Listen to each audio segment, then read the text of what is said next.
Mana mani sevimli garderobim.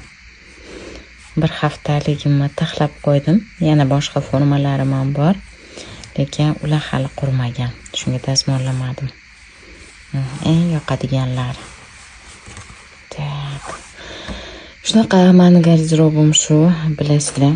Keyin qaranglar, mana oyoq kiyim oldim. Bu ham hammasi ishxonaga, sizlar uchun. Ertaga men bunisini kiymoqchiman. Qabulga kelganlar ko'rasizlar. Yarashibdimi yo'qmi, bir aytib qo'yarsizlar. Ertaga ko'rishamiz. Jonlilar ham olamiz, zapislar ham olamiz. Ertaga ertaroq ishga chiqishim kerak, odam ko'p bo'ladi. Mabodo sovqatib qolsam, endi biz anaqa xonada o'tiramiz-ku. O'shaning uchun uncha sovqatmaydi oyog'im. Mabodo bo'lib qolsa, deb mamuni oldim. Materiali yaxshi ekan. Qaranglar. Oyoqni